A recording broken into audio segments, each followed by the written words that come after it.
माँ रो रही है, पिताजी रो रहे हैं, रोते रोते कब दोनों परानी बुढ़वा बुढ़िया सुत गेला सपोते ना लगा।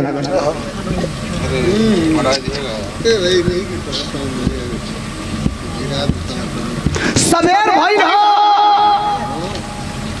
सूतल वाला दोनों बुढ़वा बुढ़िया रात भर रोवल होवल होले 6:30-7 बजे तोले भड़ के उनके बाड़ी खटखटावल चालू कइलस, भड़भड़ावल चालू कइलस। बुढ़िया के नींद टूटल, बुखार से बुत बिया कलस देखबो के बढ़िया ठोकता। तो बुढ़ऊ उठ के एगो लाठी ले ले, हम लठिया से ठेकत बुढ़ौती ने बेटा बेटी से बड़न लाठी सहारा होले, लठिया लेके गइलो।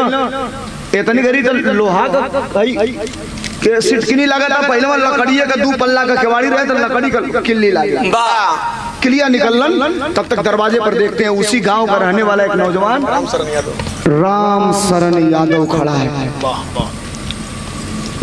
पैर छू के प्रणाम किया, कहा चाचा हमारा नाम राम शरण, हम फलाना का लड़का हैं, का हाल चाल तुम्हार बा? का हाल बा प्रेम का डीएम साहब का ठीक बाना ना? फोन नहीं लाल, हाल चाल ठीक बाना? ए चाचा बोलत कहानी कहो के बतावे कि डीएम साहब का तो जो हाल चाल बा भगवाने मालिक बाना। तब तक आप किसी को इग्नोर करेंगे ना तो सामने वाला समझ जाएगा। इको रहा है तो बुढ़ऊ करे के बाबू बाद में बतिया तो इमरजेंसी में मानी ऐसे टर्न हो करके और जाने लगे। तब तक नजर पड़ गई उस राम शरण की उस बुढ़े प्रेम के बाप आईएएस अधिकारी के बाप के एड़ी पर पैरों पर इतनी बड़ी बड़ी बेवाएं फटी थी और चप्पल है तो 2 गोड़ का चप्पल है, धोती मैली कुचैली ऐसे चल रहे हैं तो धोतिया फाटल बा, उसमें चकती साटल बा। चकती बुझे तो लोग पेवन हम तू जाना तो नहीं जान। नया जनरेशन हमरे लइकन से और नातिन से पूछे ले कि पेवन के कहल जाला तो ना बुझ पाई, अब ना बुझ पाई। पहले प्यार से लोग कहे माई बाबूजी, इतनी लड़का अंग्रेजी में कहता हूँ डैड, ओई में कई बार ढेर अंग्रेजी पढ़ता हूँ कहता हूँ डैड, डेड माने खत्म कइलो ये मर जाला कहता हूँ डैड, कहता हूँ डैड। बाप कहता देख रहे हो कितना टप्पा अंग्रेजी बोल रहा है मेरा बेटा, वाह इंग्लिश मीडियम में पढ़ता रे कहीं जो ऐसा अंग्रेजी बोल रहा है दिन भर में 5 बार मुआवा था। वाह 9,000 तनख्वाह हुआ, 9,000 फीस वाला लड़का हुआ।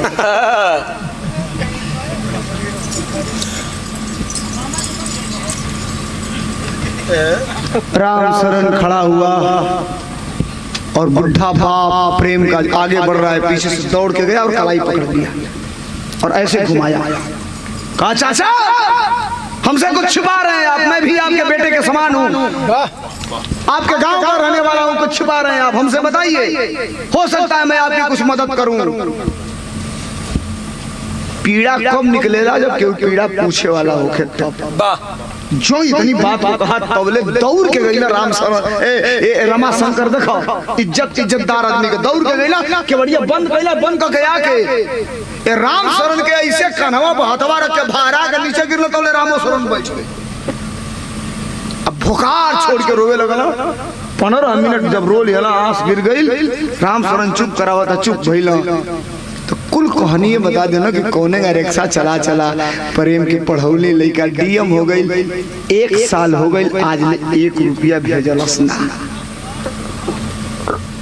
अब जब इतनी बात को राम शरण सुना तो कहा चाचा जरा 10 मिनट मुझे टाइम दीजिए, दरवाजा खोल दीजिएगा। बाहर गया, खाने पीने की कुछ चीज लाया, बैठ के खिलाया पिलाया और कहा चाचा हमारा अइले के मकसद रहा तो दूसरा मकसद हो गई।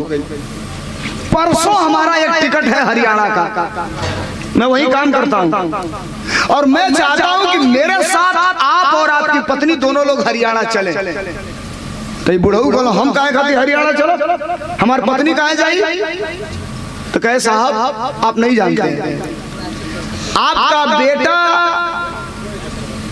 मत बोलिए, आपका बेटा जहाँ कलेक्टर है डीएम है तो तारे लइकवा का जो ऑफिस कलेक्टर साहब का डीएम साहब का वो ऑफिसवा से जब निकलेला तो सामने गोल चक्कर पड़ेला, बाहर जाके गोल चक्कर से दाहिने जो होला तो वही सड़किया की बाएं ओरिया किनरवा हम सड़क के पटरी पर भैया भैया भैया भैया भैया सर, सड़क के पटरी पर रेड़ी पर भाजी बेचिला। रेड़ी माने समझ रहे हैं आप?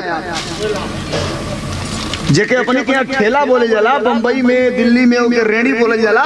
कहे कोई रेड़िया हम भाजी बेचिला। भाजी माने सब्जी। आ कभी कभी जब निकलते हैं जाते हैं तो उनकी नजर जब हमारे तरफ पड़ती है ठेले पर, 8 ठेले तो हमने के संग में पढ़ नहीं जाना।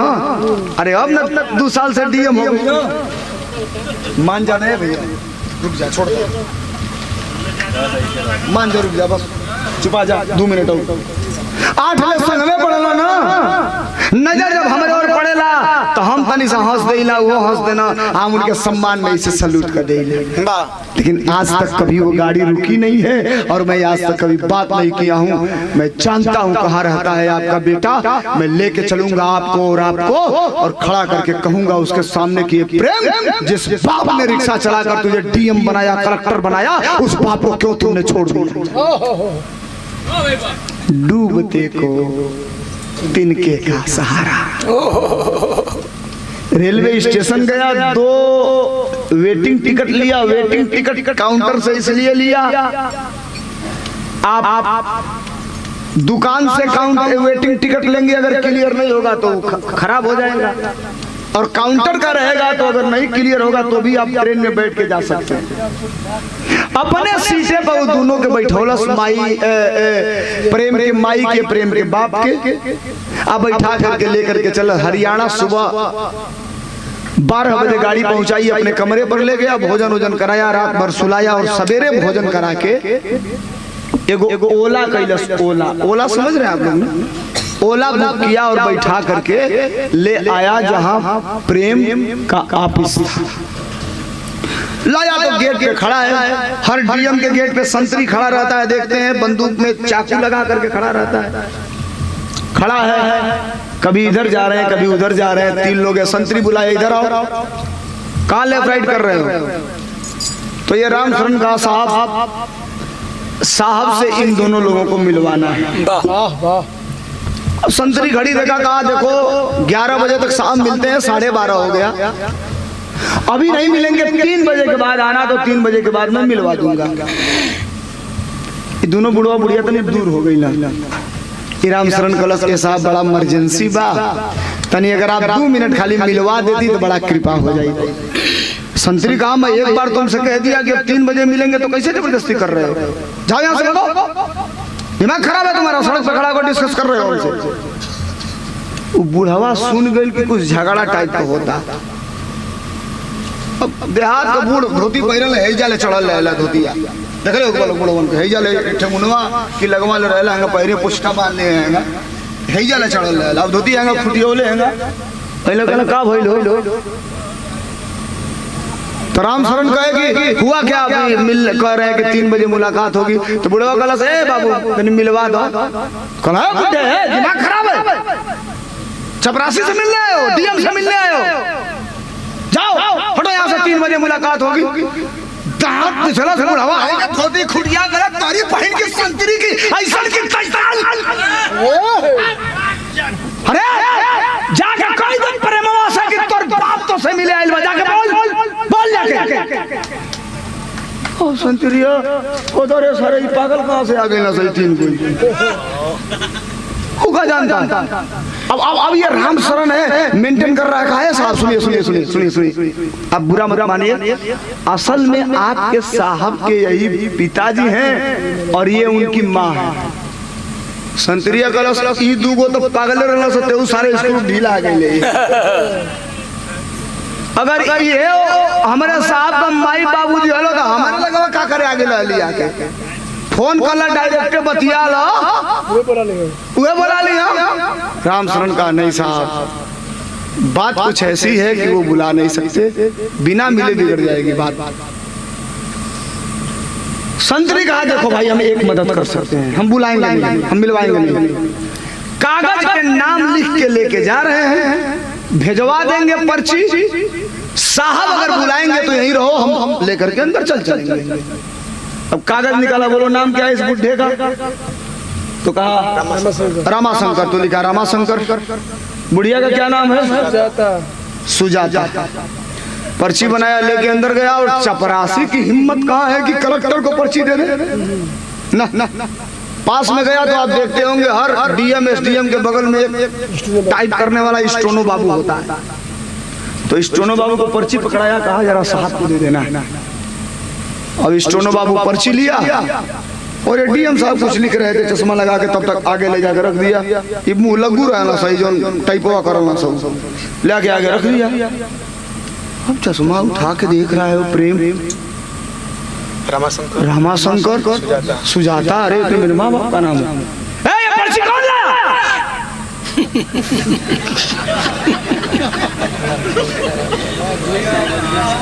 हंसना भी रहा दूसरे तरफ है। ये पर्ची कौन लाया? अब स्टोनो बाबू का साहब संतरी लाएगा, बुलाओ संतरी को। अब एक सिपाही दौड़े दौड़े गया, संतरी का चल साहब बुला रहे हैं। भाई लोग कहावत गलत गई नौकरी हमारे देखता नहीं था यहाँ सारे जाल देना सब फांसी में। कहा सर कहा जिन लोगों का नाम तुमने दिया ये लोग हैं कहाँ? कहा साहब सड़क पे खड़े हैं गेट के ठीक सामने। कहे एक काम करो, मेरा ड्राइवर बोलो, गाड़ी निकलवाओ और उन दोनों को बैठाओ और हमारे कोठी पर ले चलो, जहाँ रिसेप्शन है वहीं बैठाना, अंदर मत ले जाना। और इनसे कह देना मैं 20 मिनट में आ रहा हूँ।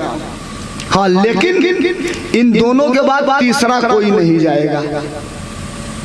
अब ड्राइवर आया डीएम साहब का, एक चपरासी लगा, इन दोनों बुढ़वा बुढ़िया को बैठाया। तो बुढ़ऊ कहो तो ना के इनके रामशरण के भैया तू बैठा कला ना ना ना दो के बाद कोई नहीं जाएगा। रामशरण कहला तू जा, तीर निशाना पलाक गइल बा, हम तो खोज ले, कोनो दिक्कत नहीं के जा तू।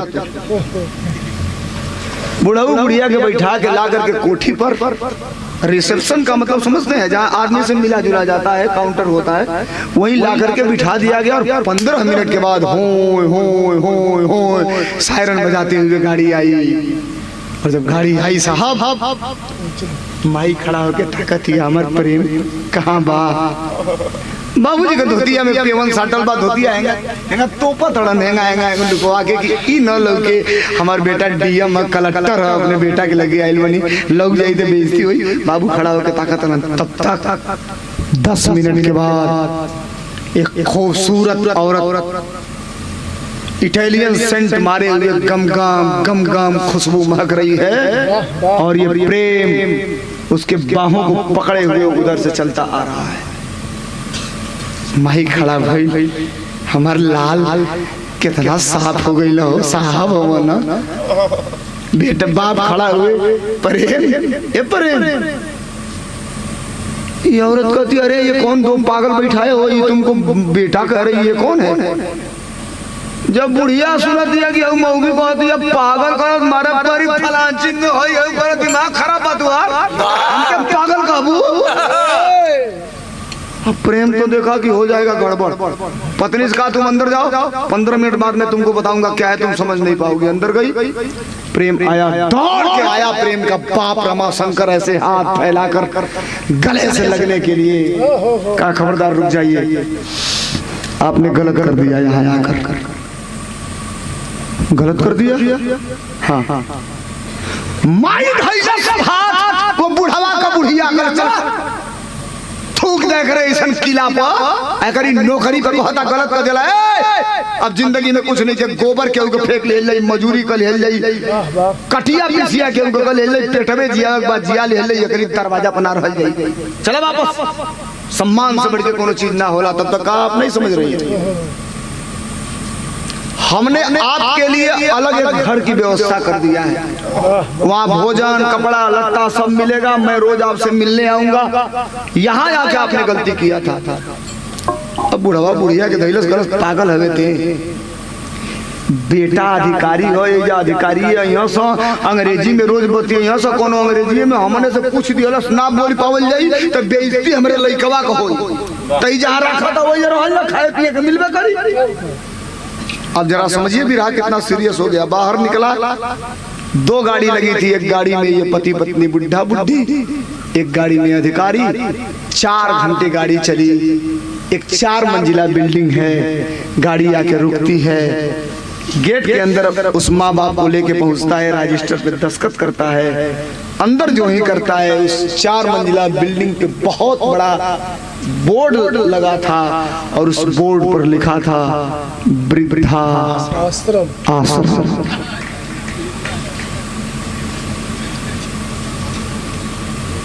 आधा घंटा रहा है अपने माँ बाप के पास, कुछ पैसा निकाला, दे दिया और कहा कल फिर आएंगे।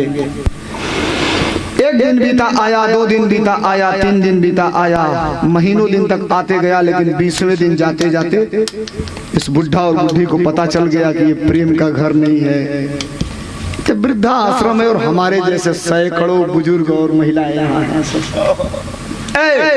लेकिन भर पेट खाए के मिला था, बढ़िया कपड़ा मिला था, दौर दवाई मिला था। बुढ़वा का सब कुछ चौबो ना करी। 1 महीना लेता आई, 1 महीना के बाद अब आइले बंद कर दिया प्रेम। अब आदत पड़ गई, आदत।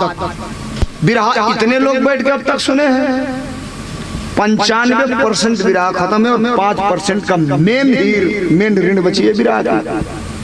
1 साल बीत गया, 1 साल अपने बेटे के बगैर दोनों बुढ़वा बुढ़िया है, लेकिन खुश है, मस्त है। 1 दिन के बाद भोजन के जब खाना मिल जाओ तब मेहररुआ जितना वृद्धाश्रम में रहो, एक जगह बैठ के आपस में बतिया।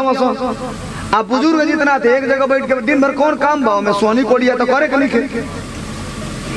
ये एक आदमी से इनकी दोस्ती थी, खाना खा के आगे बैठे और वो बुजुर्ग पेपर लेकर के पढ़ रहा था। सुनिएगा सर सुनिए, पेपर लेकर के पढ़ रहा था। जो ही खाना खा के भैया साहब ना बोला, खाना खा के जो ही आगे बैठला वो बुढ़वा पढ़त रहे तो पढ़ रहा है। पेपर की मेन हेडिंग थी, जिंद जिले के IAS अधिकारी प्रेम शंकर की दोनों किडनी खराब, इमरजेंसी में एयर एम्बुलेंस से सुपर स्पेशलिटी हॉस्पिटल जिंद जिले में एडमिट कराया गया। IAS अधिकारी प्रेम शंकर वेंटिलेटर पर। अब इतना जब ये बोलल मत बोला हो, इतना जब पढ़लस बुढ़वा आई खा के आके प्रेम के बाबूजी बैठल ना, कल भैया तनी फिर पढ़बई का कैसन समाचार, कल छोड़ा मर्दे से तो से काले देव के बा। एगो IAS अधिकारी बा एजा जिंद को, ओ सारे का दूलो किडनी खराब हो गइल बा, ना ओकर प्रेम होई घुसखोर सारे हंसी सब मत। अब रौरिये गांव में मिला ले क्यों सिपाही या दरोगा हो रौरिये गांव में, अगर ढेर घूसखोर हो ना रिसिया लोग मत देख लिया लोग कोनो सिपाही दरोगा के घरे जाके। अगर ढेर घूसखोर हो, अगर 2 गो लड़का हो तो एगो सारे पागल हो जाए, एगो पियक्कड़ हो, विकलांग मार दिलो, फालिस मार दिलो। जीत गए हाँ हो। और ईमानदारी से अगर 10 रुपया कमाता होगा ना तो उसका बेटा पढ़ लिख करके नाम करेगा। हराम का रुपया हरामे बनावेला। लेकिन ऐसा जो ही सुनला कि प्रेम का दोनों किडनी खराब, वो बुढ़वा से बोलबे ना कहले उठना अंदर गई ना, बुढ़िया बैठल छे हथवा पकड़ के कहला तू बैठल हो, प्रेमवा के दोनों किडनी खराब हो गइली। ओहो माई हजोरा उठोलस, कहां बा हमर लइका हो बाबू। काउंटर पर अइलन, काउंटर पर जो बैठा था उससे कहे ये साहब तारे अखबारवा में जो अधिकारी का किडनिया खराब हो, कोने हॉस्पिटल में भर्ती हो। पढ़ के बताया कहा सुपर स्पेशलिटी हॉस्पिटल। कहाँ भाई ये साहब हमार बेटा हो, हमके तने पहुंचा दो। ओला बुक किया, अपने पैसा दिया, बुढ़ो बुढ़िया बैठ के हॉस्पिटल में उतर गए। लेके झोरा एक खाते में प्लास्टिक वाला, माई बाबू दौड़त हुआ इमरजेंसी गेट पर गई ना, सिपाही लगे थे, रोक दिए, कहे नहीं खबरदार नहीं जाएंगे आप। तो मेरा बेटा है प्रेम, हाय उनका माई है, उनका बाप है। नो नो नो नो नो, बिना डॉक्टर की अनुमति का नहीं जा सकते आप। तब डॉक्टर उधर से रनिंग चेकअप पर था, 2 नर्स लेकर के निकल रहा है। बुढ़वा इतना तो जानते रहे कि अगर ई ना मिलवा पाई तो फिर क्यों मिलवा ना पाई। मैं दोनों बुढ़वा बुढ़िया दौड़ के और डॉक्टरवा को गोड़ में पकड़ के बुढ़िया पटक देना। ऐसा हम प्रेम का माई है, आई प्रेम का बाप हो, हमके हमारे बेटा से मिलवा दो साहब। अब तक तो अधिकारी केवल मिलने आते थे, परिवार का कोई आदमी अब तक मिलने आया नहीं था। और जब डॉक्टर जाना चाहिए, माँ बाप है तो मास्क दिया, ले गया, शीशा के इस पार से दिखाया वेंटिलेटर पर है, ऑक्सीजन लगा हुआ है, 2 मिनट दिखा के बाहर निकाल दिया। बारवा निकल के एगो भैया माई धैला से एगो भैया बाप बुढ़ऊ धैला, दोनों खलस हमारे बाबू के भइल का बा। डॉक्टर कहा मैं डॉक्टर हूँ, मैं आपसे झूठ नहीं बोलूंगा, आपके बेटे की दोनों किडनी खराब है। ऐसा ठीक कैसे होई? कहे ठीक होई, एगो खराब रहा चलता ही, अब दोनों खराब बा तो किडनी प्रत्यारोपण करना पड़ेगा, मतलब दूसरे का किडनी उनके में लागी तो वो चले लायक कोई है। माई है ना, माँ के ममता का दुनिया में साथ कोई बड़ा मोल नहीं है। माई अब मेहरारू में 2 अंतर होला, सुना लोग, बड़े मंचों पे कहता हूँ, मेहरारू रात भर चिल्ला के जाई, कुर्ता खूटी पर टांगत तो मेहरारू का नजर सबसे पहले पकड़वे पे जाई कि हरियर की बा की ललकी बा। माई 1 घंटा के बाद अगर कहीं से घूम के आई तो सबसे पहले ओकर नजर पेटवे पे जाई कि बाबू हमार खैले बा कि नहीं खैले। माई के नाव पर ताली हो जाए एक बार, माई और मेहरारू नहीं है अंतर है।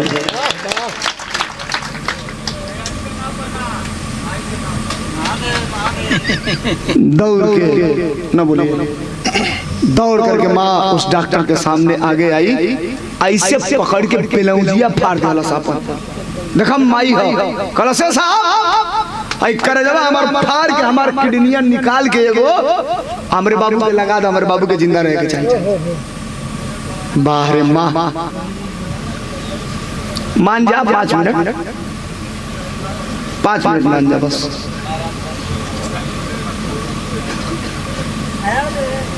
कुछ लोग के सुई लागल रहला पहनाए वाली, का करबो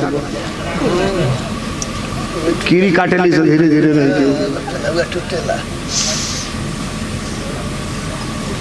माँ गई साहब लगा दो मेरी किडनी। डॉक्टर ने कहा आप हमें इमोशनल ब्लैकमेल कर रही हो। नहीं माँ, किडनी ऐसे नहीं लगता, पहले सैंपल ब्लड निकाला जाएगा, लैब में जाएगा और लैब से रिपोर्ट आएगी कि आपका ब्लड उनके ब्लड में मैच कर रहा है कि नहीं कर रहा है, और आपकी किडनी उनकी शरीर एक्सेप्ट करेगी कि नहीं करेगी, ये जांच होकर के आएगा तब होगा तय। तो अब वही लेकर केहू तैयार बाना किडनी लगावे के देवे के बाबूजी कहला हमरो जांच कला, इनहू के जांच कला। अब डॉक्टर को फ्री फंड के 2 लोग मिल गए, बस एडमिट किया, सैंपल भेज दिया लैब में, 4 दिन बाद रिजल्ट आ गया और रिजल्ट ये आया कि माँ का ब्लड पॉजिटिव। तो बुढ़ऊ से कहला कि इनकी किडनी लग सकती है। माई कलश देखा हम कहत रहने पहले हमारे लागी, लिखवाया कुछ कागज पे, डॉक्टर ऑपरेशन करते हैं तो लिखवाते हैं, लिखवा लिया। दिल्ली एम्स से 11 डॉक्टर आए और पूरा सुपर स्पेशलिटी हॉस्पिटल के डॉक्टरों ने मिलके 18 घंटा ऑपरेशन करके माँ की एक किडनी निकाल कर और प्रेम के शरीर में लगा दिए। और 19 दिन आईसीयू में रहने के बाद 20वें दिन निकाला गया जनरल वार्ड में, और 25वें दिन दोनों को आज डिस्चार्ज किया जा रहा है। माई के भी डिस्चार्ज और प्रेम की भी डिस्चार्ज